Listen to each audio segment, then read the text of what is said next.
오늘 하나님의 말씀은 디모데후서 3장 10절로 17절입니다.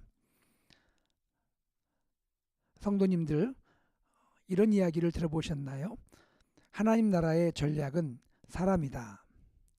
팀 켈러 목사님께서 일과 영성이라는 저서에서 하나님은 실제로 일하고 계시고 하나님은 사람을 통해 일하신다라는 말씀을 하였습니다. 하나님 나라의 전략은 사람이라는 이 원리를 가장 잘 깨닫고 실천한 사람이 있다면 그는 사도 바울이 아닐까 싶습니다. 오늘 아침 우리가 묵상하는 디모데후서도 이런 맥락에서 쓰여진 바울의 편지라고 생각합니다. 바울은 사랑하는 믿음의 아들 디모데를 잘 세우기를 원합니다. 디모데를 통해 하나님 나라가 계속해서 확장되기를 소망합니다. 이를 위해서 무엇보다 바울은 디모데를 위해 기도합니다. 디모데후서 1장 3절에 내가 밤낮 간구하는 가운데 쉬지 않고 너를 생각하여 라고 말씀하고 있습니다. 오늘 본문 디모데후서 3장은 특별히 디모데에게 두 가지 약함이 있음을 발견한 바울이 자신의 권면과 또 충고를 통하여 디모데를 돕고자 하는 것입니다. 첫째, 디모데에게 발견될 수 있는 약함은 두려움입니다. 초대교회 당시에 복음의 전파와 함께 박해와 핍박이 찾아왔죠. 특히 바울을 향한 유대인들의 적개감과 분노심은 몹시 커서 어떤 곳에서는 바울을 끌어내어 죽이고자 할 정도였습니다. 이 모든 모습을 보는 가운데 디모데의 내면에는 두려움이 자리한 것 같습니다. 오늘 우리도 마찬가지 아닌가요? 전도를 할 때 상대분이 거절하거나 화를 내거나 하면 얼마나 마음이 위축이 됩니까?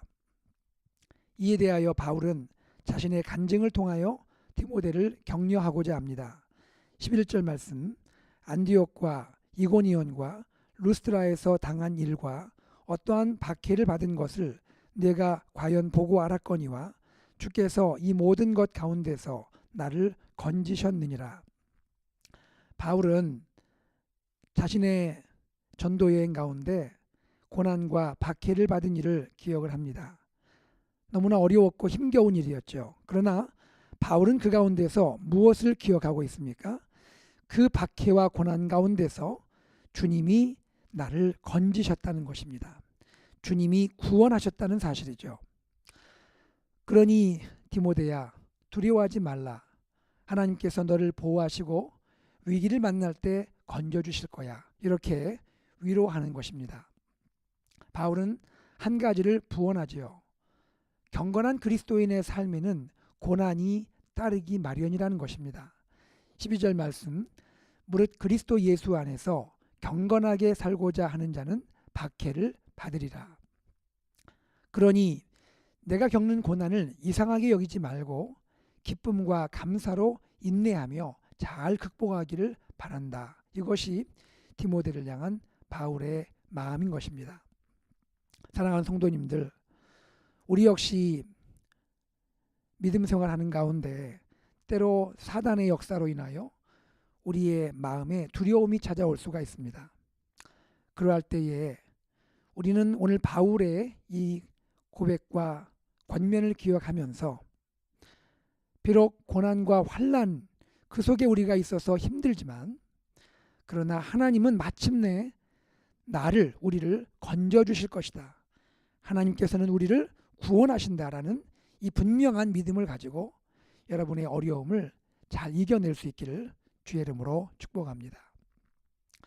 둘째, 디모데 안에서 발견될 수 있는 약함은 확신의 흔들림일 수 있습니다. 진리의 말씀으로 충만했던 초대교회 안에 어느 순간부터 거짓 교사들이 침투하기 시작하죠. 그들은 교묘한 이단 사상을 유포함으로 신자들을 미혹하고 타락시킵니다. 13절 말씀, 악한 사람들과 속이는 자들은 더욱 악하여져서 속이기도 하고 속기도 하나니. 특별히 초대교회 당시에 두 가지 거짓 가르침의 대표적인 사상이 있었습니다.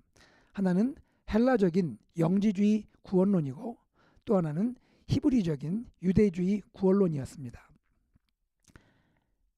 헬라적인 영지주의 구원론이란 신비한 지식에 이른 사람만이 구원을 받는다는 것이죠. 예수를 믿는 것만 가지고는 부족하고 뭔가 신비한 지식, 그노시스라는 그러한 지식을 가진 사람이 구원을 받는다라고 사람들을 현혹시켰던 것입니다. 반면에 히브리적 유대주의 구원론은 예수를 믿더라도 모세의 율법, 모세의 할례를 함께 지켜야 구원을 얻는다라고 사람들을 현혹시켰습니다. 이와 같은 두 가지 거짓 가르침, 그 외에도 여러 가지 거짓 가르침으로 인하여 초대교회의 믿음의 신자들이 많은 경우 유혹되기 쉬웠고 미혹에 빠지기 쉬운 환경이었습니다. 이런 가운데 혹시라도 디모데의 믿음의 확신이 자칫 흔들릴 수 있지 않을까 하는 그런 위험에 대한 인식을 한 바울이 디모데를 향하여 적극 대처하고자 하는 것이죠. 바울의 마음의 디모데는 단순한 한 그리스도인이 아니라 바울 이후에 하나님의 몸된 교회를 섬기고 인도할 영적 지도자라는 믿음이 있었기 때문입니다. 바울은 14절에서 이렇게 권면합니다. 그러나 너는 배우고 확신한 일에 거하라. 이 말씀 가운데 특별히 마지막 단어인 거하라라는 말씀을 생각해 볼 필요가 있습니다. 거하라라는 말의 헬라어 원어는 메네입니다. 메네라는 단어는 끝까지 그 상태를 유지하며 머무르다라는 의미입니다. 그러므로 바울의 권면은 사랑하는 디모데여, 그대는 배우고 확신한 일에 끝까지 그 상태를 유지하고 머무르라 하는 권면인 것입니다. 바울은 이를 위하여 실제적인 도움 두 가지를 제안합니다. 첫째는 14절 말씀대로 네가 누구에게서 배웠는지를 기억하라는 것입니다. 여러분, 우리는 디모데후서 1장에서 디모데에게 믿음의 선한 영향력을 끼쳤던 분들이 있음을 알고 있습니다.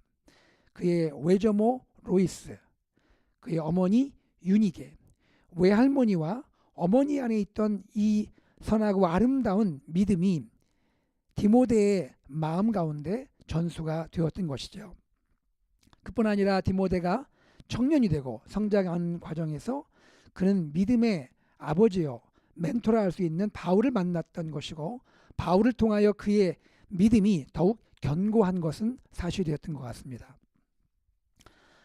저의 경우에 저는 바울과 디모데의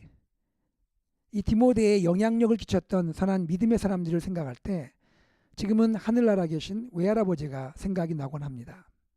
저희 외할아버지는 이북에서 청년 시절에 예수님을 믿게 되었고, 결혼 후에 공산 지하 가운데 신앙 고백을 하고 목숨의 위기를 하나님 은혜로 넘긴 후에 남한으로 내려오셨습니다. 그리고 하나님께 서원한 그대로 평생을 주의 종으로, 또 복음 전도자로, 또 교회 개척자로 섬기고 사셨습니다. 그 당시에 주의 종들이 얼마나 가난하고 힘겨운 삶을 살았습니까? 그런 가운데도 저희 외할아버지 끝까지 믿음을 지키시고 또 많은 사람들을 그리스도께 인도할 뿐 아니라 자녀들과 저를 포함한 손주들까지도 믿음 안에 거하도록 믿음의 씨앗을 뿌려 주신 겁니다. 저는 가끔 외할아버지를 생각합니다. 마치 외할아버지가 저에게 말씀하는 것 같습니다. 사랑하는 나의 손자, 우리 김 목사야, 내가 응원하고 있다. 정말 신실한 믿음을 가지고 끝까지 믿음 안에, 그리스도 안에 거하기를 바란다. 외할아버지가 이렇게 말씀하시는 것 같아요. 또 저에게는 지금도 기도하시는 사랑하는 어머니가 계신 것이죠. 가끔 저는 아이들에게 이렇게 말합니다. 얘들아, 너희에게는 엄청난 믿음의 유산이 있어. 너희의 믿음은 수천 년 된 믿음이야. 아브라함으로부터 이삭, 야곱을 거쳐서 세월이 흘렀고, 그리고 지금 하늘나라에 계신 외증조 할아버지, 그리고 할머니, 그리고 아빠 엄마를 통해서 너희의 믿음의 유산이 물려진 거야. 이 믿음의 유산을 위해서 우리의 선배들이, 우리의 또 부모님과 할아버지들이 얼마나 인내하며 믿음을 지켰는지 몰라. 너희들도 이 믿음을 잘 전수하기 바란다. 이렇게 말을 하곤 하죠. 이와 같이 바울은 우리가 믿음이 흔들리지 않기 위해서 내가 누구에게 배웠는지를 기억할 것을 말합니다. 그들을 바라볼 때 우리의 믿음이 다시 한번 견고하게 세워줄 수 있기 때문입니다.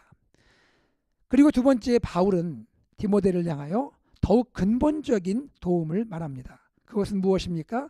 15절에서 17절에 말씀하고 있는 바 성경을 묵상하고 순종하라는 것입니다. 그렇죠. 우리에게 있는 그 무엇보다도 우리가 믿음 안에 흔들리지 않을 수 있는 유일한 방법은 하나님의 말씀 성경을 묵상하고 말씀 안에서 순종하는 것이겠죠. 궁극적으로 성경만큼 우리의 믿음에 확신을 줄 수 있는 것이 무엇이겠습니까?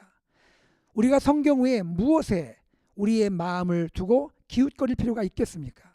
성경은 하나님의 살아있는 말씀이요 진리의 지혜이죠. 오늘 말씀 가운데 이렇게 바울은 증거합니다. 성경은 믿음으로 말미암는 구원에 이르는 지혜를 제공해 준다고 말합니다. 그렇습니다. 우리가 비록 죄인이었을 때에 하나님께서 우리를 구원하시기 위해서 독생자 예수 그리스도를 이 땅에 보내시고 예수께서 우리의 모든 죄를 담당하시고 십자가에서 대속의 피를 흘리시고 죽으시고 부활하심으로 우리에게 온전하고 영원한 구원이 주어졌고 우리는 하나님의 영원한 자녀가 되었고 영생을 누리게 된 것이죠. 우리의 어떠한 인간적인 행위나 행실로가 아닌 그리스도 예수의 십자가의 구원의 그 은혜를 믿음으로 구원받는 이 지혜가 성경에 기록이 된 것입니다. 성경은 그뿐 아니라 그리스도인이 어떻게 영적으로 성장할 수 있는지, 어떻게 실제 삶에서 유익을 얻을 수 있는지를 말씀하고 있죠. 교훈하시고 책망하시고 바르게 하고 의로 교육하기에 충분한 진리의 말씀이 성경인 것입니다. 그리하여 성경은 그리스도인들로 하여금 하나님의 사람으로 온전하게 세워주고 모든 선한 일을 갖출 수 있도록 우리를 세워주는 것입니다. 사랑하는 성도님들, 하나님의 말씀 성경 안에서 구원에 이르는 지혜를 온전히 누리고 영적 성장과 실제 삶의 유익을 얻는 복을 누리시기를 주의 이름으로 축복합니다. 어떻게 성경은 이러한 능력이 있느냐고요? 성경은 바로 하나님의 감동으로 된 책이기 때문입니다. 사람의 손을 빌려서 쓴 책이지만 성경은 하나님의 신령한 호흡과 숨결이 함께한 신령한 책입니다. 하나님의 감동이 있습니다. 마치 창조 시에 아담을 하나님이 흙으로 지으시고 그 코에 거룩한 생명의 호흡을 불어넣어서 그가 살아있는 생명이 되게 하신 것처럼 하나님의 말씀 성경은 지금도 살아 역사하는 능력이 있습니다. 히브리서 4장 12절에 하나님의 말씀은 살아있고 활력이 있어 좌우의 날선 어떤 검보다도 예리하며 혼과 영과 및 관절과 골수를 찔러 쪼개기까지 하며 또 마음의 생각과 뜻을 판단한다고 말씀하고 있습니다. 사랑하는 여러분, 끝으로 한 가지 도전합니다. 디모데를 향하여 바울은 내가 어려서부터 성경을 알았다고 말합니다. 우리 세대만이 하나님의 성경을 알고 주님을 섬기는 것은 온전하지 못합니다. 우리뿐 아니라 우리의 사랑하는 자녀, 우리의 손주들, 그리고 우리의 다음 세대들이 하나님의 생명의 말씀, 진리의 말씀을 알고 말씀 안에 순종하는 삶을 살아갈 때에 우리의 믿음이 계속해서 전수되며 우리의 삶 가운데, 우리의 가정과 가문 가운데 하나님께 영광을 돌리는 일이, 주의 나라 확장되는 일이 계속해서 이루어질 줄 믿습니다. 사랑하는 성도님들, 오늘 말씀을 다시 한번 정리하겠습니다. 디모데에게는 두려움과 확신의 흔들림이라는 약함이 있을 수 있었습니다. 바울은 이러한 약함에 대하여 기도하며 그를 권면하기를, 두려울 때에 하나님은 우리의 구원자라는 사실, 또 우리가 때로 확신이 흔들릴 수 있는 위기 가운데 우리를 이 시간 있게 했던 믿음의 선배들, 멘토를 기억하며 하나님의 생명의 말씀, 진리의 말씀을 더욱 깊이 묵상하고 순종할 것을 말씀하고 있습니다. 오늘 이 말씀을 기억하며 우리가 이 시대에 하나님의 온전한 사람으로, 하나님의 전략으로 쓰임받기 위해서 하나님 안에 더욱더 깊이 믿음 안에 들어가며 또 이 시간 가운데 하나님과 동행하며 주님과 믿음의 여정 가운데 승리하는 복된 성도님들 되기를 주의 이름으로 축복합니다. 특별히 우리뿐 아니라 우리의 다음 세대가, 우리의 자녀손들이 우리와 같이 믿음 안에 거하여 하나님께 귀하게 쓰임받는 복된 역사 있기를 주의 이름으로 축복합니다. 다 같이 기도하겠습니다.